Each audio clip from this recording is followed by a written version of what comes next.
Hi everyone, আসসালামু আলাইকুম। Welcome back to my channel. সকাল সকাল ঘুম থেকে উঠে একটু বারান্দায় চলে গিয়েছিলাম। হালকা হালকা ঠান্ডা ঠান্ডা ওয়েদার। তারপর একটু বারান্দায় ঘুরে না আসলে ভাল লাগে না, একটু বাইরে গেলে আমার একটু ভাল লাগে।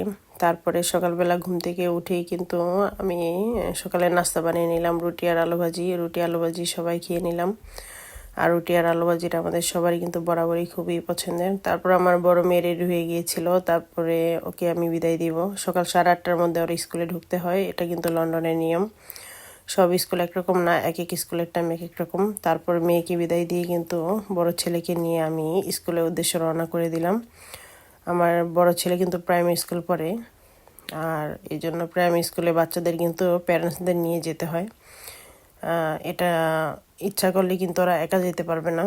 তারপরে আমার ছেলেকে একটু বিদায় দিয়ে দিল, ছোট ছেলে। সব কিছু মিলিয়ে ছেলেকে আমি ড্রপ করে দিয়ে এসে তারপর একটু সুপার মার্কেটে চলে গেলাম।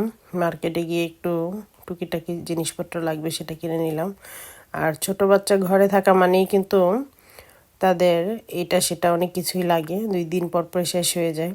তারপর আমি সব কিছু কেনাকাটা শেষে বাসায় এসে এগুলো আমি গুছিয়ে নিয়েছিলাম। আর ছোট ছেলে খেলাধুলা করছিল, ওর তো এখন একটু লাড়াচাড়া করে সব কিছু। তারপরে ওকে ওইদিকে আমি ঘুম পাড়িয়ে তারপর আমি রান্নায় চলে গেলাম। এই তো রান্না বান্না প্রায় শেষ করে আমি ছোট মাছ রান্না করেছিলাম আজকে। রান্না বান্না শেষ করার পরই দেখি ঝুম বৃষ্টি পড়ছে। বৃষ্টি দেখে তো পুরো ভয় পেয়ে গিয়েছিলাম যে স্কুলে আবার আনতে যাব কিভাবে। সো আলহামদুলিল্লাহ 10 মিনিটস বৃষ্টি ছিল, অনেক কঠিন একটা বৃষ্টি হয়েছিল, প্রচণ্ড ঝড়ো হাওয়া বয়ে গিয়েছিল। তারপরে আমি দুপুরে লাঞ্চ করে নিলাম।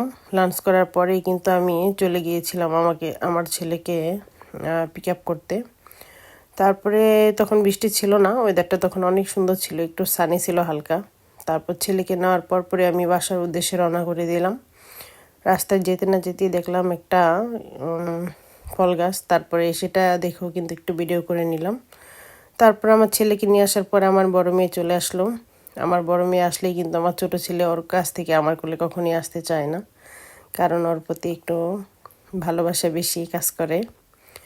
এই তো, সব ভালো থাকেন, আলহামদুলিল্লাহ।